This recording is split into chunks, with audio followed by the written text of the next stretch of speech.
Hey y'all, I'm watching Made by Jim Bob talk to this swarthy Mormon, and I wasn't expecting it to go this way. I don't know why. I had no expectations because I know what Jim Bob's about.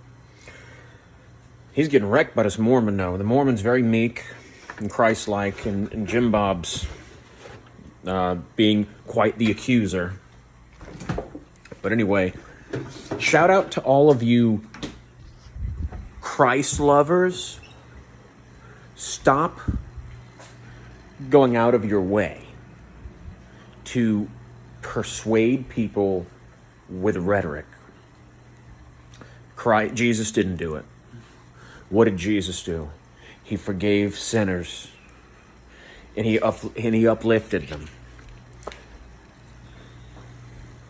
When he was met with doubters, he gave his testimony about his Father being in him and about everything that he does being the image of his Father. It's just his Father passing through him into the world. Stop trying to convert people with rhetoric. You can't. So this is what was going on in Jim Bob's Discord chat. I gave my testimony about how I was addicted to porn and alcohol and pills. I was anxious and depressed because I was losing everything. Then I started reading the New Testament, got to the part where Jesus said you gotta pray and fast to cast out certain demons.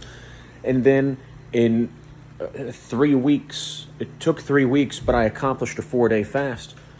And when I had finished it, I was renewed. And suddenly I had peace. And I had, instead of weariness and the perspective that there are all these problems, I had vigor and the perspective that there are all these solutions. And that stayed with me. And it never left me. That's my testimony. But I'm listening to Yakub talk to the swarthy Mormon, and the swarthy Mormon, he keeps talking about this is self-evident, that's self-evident. And Yakub's like, self-evident? He's batting that. That's what self-evident. Here's the thing. This is what his people were doing to me also in his Discord server. They said, okay, Julian, maybe you were an addict. Maybe you were living in fear. And then you did what Jesus said in the book. And then all of the negativity disappeared and you were reinvigorated and given love and life. But that's just your anecdotal story. And we don't believe it.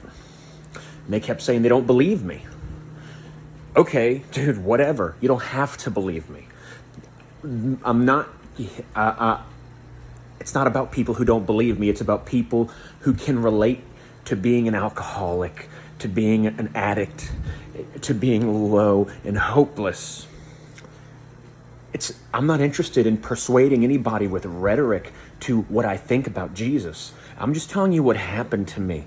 And if you can identify with this, if you are also hopeless and broken, brothers and sisters, have hope because Jesus saved me.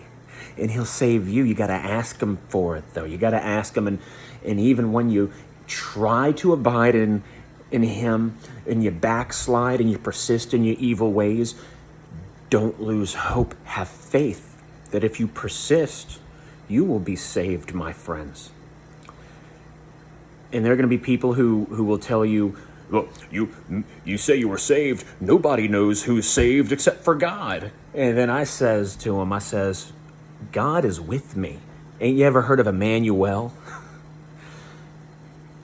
How about the people who have bared witness to my transformation? People who are obsessed with rhetoric, the Talmudist types, the Orthodox Catholic types. They don't care about testimony. They want you to prove yourself the way an atheist wants you to prove yourself.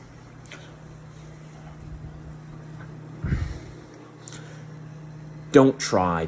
Don't even try. All you could do is give your testimony. And look, if you don't have a testimony because you haven't been saved, then what are you even talking about? Then you got nothing to say. Then maybe you should seek first the kingdom. And whenever you're saved from your anxiety and your suffering in the world, then go tell the people about it. When you become an epistle of Jesus Christ, written when he writes on your heart with the Spirit of God, he'll send you out into the world as his epistle. Not everyone will receive you. What did Jesus say? If they do not receive you, I send you out as a sheep among wolves. And those who will not receive you, wipe the dust off your feet and go.